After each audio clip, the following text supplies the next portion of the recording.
Et c'est l'heure, Philippe, de l'infomédia du jour. L'infomédia qui nous offre ce matin une extraordinaire plongée dans les archives du monde pour célébrer ses 75 ans d'existence. Voyage à travers le temps, rencontre avec les grandes plumes de ce journal de référence, retour sur d'incroyables récits qui ont marqué leur époque et redécouverte de pépites oubliées dans ces pages jaunies par le temps. Une chasse au trésor menée par les jeunes journalistes, ils ont entre 25 et 27 ans, de la revue Zola, revue qui vient de faire un numéro 0. Son ambition est de publier du journalisme littéraire et pour les soutenir, dans un contexte morose pour la presse écrite, Le Monde les a autorisés à fouiller dans les entrailles du vénérable quotidien. Choc des cultures et peut-être des générations pour ces jeunes pousses du journalisme biberonnés aux réseaux sociaux. C'est baptisé les trésors cachés du monde et le résultat, faut le dire, est réjouissant. Un mini-coffret réunissant 4 mini-livres et 30 reportages, pas plus, illustrés par des dessins originaux ancrés dans les réalités. C'est là le paradoxe et le talent d'aujourd'hui, la terre, l'argent, le peuple, l'espoir. Alors comment ces jeunes journalistes ont-ils travaillé? Comment Le Monde a-t-il supervisé cette chasse au trésor? Quelles sont les pépites exhumées? Que raconte ce voyage dans 75 ans d'archives? Dis donc, que de questions. Pour en parler, pour y répondre, je reçois Florence Aubenas. Bonjour Florence. Bonjour. Vous êtes grand reporter au Monde, vous avez épaulé les jeunes de Zola. À vos côtés justement, un jeune de Zola, Antoine Corlet, bonjour. Bonjour. En deux mots Antoine, c'est quoi Zola? Ce sera quoi? Parce que ça n'a pas vraiment démarré. Quelle est votre ambition? Non, ça n'a pas encore démarré, mais la vocation de la revue, c'est de proposer un journaliste littéraire, donc romancer en quelque sorte l'actualité, ouais, et lui proposer un peu de profondeur. Donc sur différents sujets, c'est encore en construction, donc on tâtonne un peu. L'exemple de ce coffret révèle bien ce qu'on veut y faire, c'est-à-dire une revue avec des longs reportages sur des sujets de société, laissant la place vraiment à un style littéraire assez affûté. Florence Aubenas, comment est née cette idée et pourquoi avoir fait appel à cette revue qui n'existe pas vraiment encore? C'est ça qui était drôle. À vrai dire, on s'est rencontrés un peu par hasard. Vous savez, quand on travaille dans un grand quotidien comme Le Monde, vous avez tout un tas de jeunes confrères qui vous appellent en disant voilà, j'essaie de me lancer, quels conseils vous pourriez me donner, etc. Et donc, j'ai rencontré comme ça les jeunes gens de Zola. Et il y a quelque chose d'irrésistible pour quelqu'un comme moi. On vit dans un contexte où la presse écrite est morose, ce que je ne pense pas. Le Monde va plutôt bien. Donc, mais enfin, le contexte n'est pas non plus si réjouissant qu'ils vous disent voilà, on adore la presse écrite et on va se lancer là-dedans. Vous avez évidemment envie de les embrasser, ce que j'ai fait tout de suite. Et donc ils m'ont dit ça. Et on s'est dit qu'est-ce qu'on peut faire ensemble, quel projet on peut faire ensemble. C'est-à-dire aider, c'est travailler ensemble. Ils disent voilà, on tâtonne, on va faire une revue, etc. Et donc pour les aider, on s'est dit voilà, on va non pas vous étouffer en disant venez au Monde, on va vous expliquer comment on fait, vous formater, faire exactement pareil que nous, etc. Mais dire voilà, on va vous montrer ce qu'on fait nous. Et vous allez nous dire ce que vous en pensez. Mais l'idée du coffret, elle préexistait à votre rencontre avec eux ou pas du tout. En les rencontrant, vous avez dit on va faire ce coffret? Exactement, c'est une idée ensemble. On s'est dit voilà, un peu à la place de regarder ce que vous faites et de vous donner mes conseils très avisés, ah non mais là je ferais plutôt ceci, cela, regardez ce qu'on a fait nous. Et dites-nous ce que vous en pensez. On a inversé les rôles. 75 ans de papier dans Le Monde, c'est combien d'articles? 3 millions. Mon Dieu. Oui, c'est ça. 3 millions d'articles. Mais comment vous avez choisi? Comment vous avez fait alors, Antoine? Mais il y avait des critères vraiment choisis au préalable. Il fallait une certaine longueur, un certain style. Il fallait que l'article parle aussi. Il faut vraiment un écho. Enfin, non, c'est pas ça. Je parle en termes de temps. C'est qu'il faut les lire. Une fois qu'on l'a lu, on trouve. Mais si vous êtes cogné 8 feuillets ou 25 feuillets et que ça ne donne pas, comment vous avez déjà écrémé? Il y a un logiciel qui permet justement de chercher par mots-clés, par auteur. Donc, en fonction de notre culture aussi, du monde et de ses auteurs, on commençait par là, il y avait des fausses pistes, donc tout dépendait aussi des sujets, donc on prenait des sujets au hasard, par exemple les glaciers pour la Terre, ou des sujets plus sociaux, les bidonvilles, etc. Donc en fonction des mots-clés des auteurs. Alors, vous avez travaillé comme des fous. Comme des fous. Ah, mais ça, on n'a pas dormi pendant près d'un mois, c'est-à-dire que, vous savez, dépouiller 3 millions d'articles, c'est un boulot énorme. Et alors c'est ça qui était très drôle.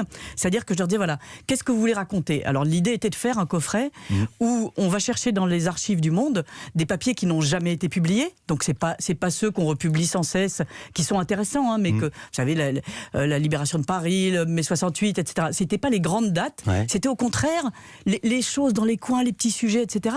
Mais c'est ceux-là qui font écho. Ou alors les choses qui étaient dans les coins et qui sont maintenant en pleine lumière. Exemple, dans le livre Argent, premier papier publié par Le Monde il y a 26 ans sur un agent immobilier, Donald Trump.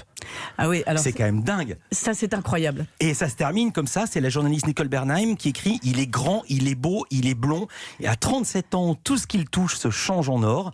C'est ce début élogieux qui vous a séduit? C'est aussi la chute que je trouve extraordinaire. Dites-la. qui dit jusqu'où ira-t-il en fait. Et il est là aujourd'hui. Ouais. Vous avez donné les premiers mots, les derniers mots, c'est jusqu'où ira-t-il? C'est quand même incroyable les prophéties. Et donc elle ne s'était pas trompée. Alors parfois les prophéties manquent leur cible. Vous avez retrouvé un papier de 74 intitulé La dernière goutte de pétrole et qui s'amuse déjà des prédictions de 72 où on annonçait la fin du pétrole, donc la fameuse dernière goutte, pour 73. Oui, alors ça. Il y a toujours du pétrole. Hein.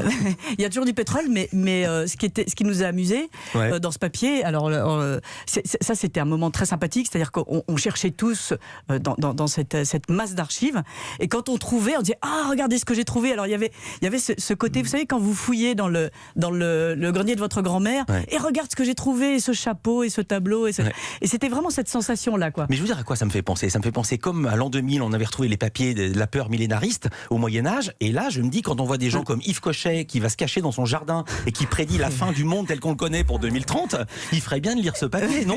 Oui, mais c'est vrai. Et le papier sur le pétrole dont vous parlez, c'était assez amusant parce que le papier raconte aussi comment les gens qui ont cru que ça allait être la dernière goutte de pétrole ont essayé de s'organiser. Ouais. Alors, l'auteur raconte comment sa concierge, tout à coup, s'est dit, je vais aller... il n'y aura plus de voitures sur les autoroutes, donc je vais aller en vélo sur les autoroutes, ce sera génial, ce sera très large. Voilà, elle a inventé la première voie cycliste. Yves Cochet nous écoute, on le salue, vous restez avec nous. Les trésors cachés du monde, un coffret de jeunes journalistes de la revue Zola ont compilé les archives du journal Le Monde. On en parle ce matin dans Culture Média et on y revient dans un instant sur Europe 1. Ce matin dans l'info média du jour, on vous parle d'un coffret où pour fêter les 75 ans du journal Le Monde, de jeunes journalistes de la revue Zola, comme Antoine Corlet, qui est notre invité ce matin, ont compilé une série d'archives avec 4 thèmes, l'argent, l'espoir, la terre, le peuple, tout ça avec l'aide de Florence Omnas, grand reporter au Monde, qui est également avec nous dans ce studio, Philippe. Dans le petit livre sur des mini-livres Le Peuple, un autre article retient l'attention, c'est un reportage de Charles Monnier, pour le citer, en immersion, comme on dit aujourd'hui, dans un bidonville de Nanterre, occupé par des Algériens. Le reportage remonte au 27 octobre 61, donc c'est avant l'indépendance de l'Algérie, c'est quelques jours après une manif du FLN, la fameuse manif de la rue de Charonne, qui avait tourné au drame, et on a compté, on n'a jamais eu vraiment le chiffre exact, plusieurs dizaines de morts. Et centaines, pardon, et la reconnaissance du massacre est intervenue seulement un demi-siècle plus tard par le président Hollande. Pourquoi ce reportage est-il ici? En quoi il vous a marqué? En quoi vous avez trouvé utile de le réimprimer? C'est vrai qu'en France, on parle souvent des cités, des banlieues. Moi, je suis journaliste maintenant depuis de nombreuses années, et c'est un sujet qui revient sans cesse. Et là, tout à coup, j'ai eu l'impression d'avoir une des clés qui me manquait sur cet aspect-là. C'est-à-dire que ces quartiers viennent littéralement de ces bidonvilles. Oui, il faut dire.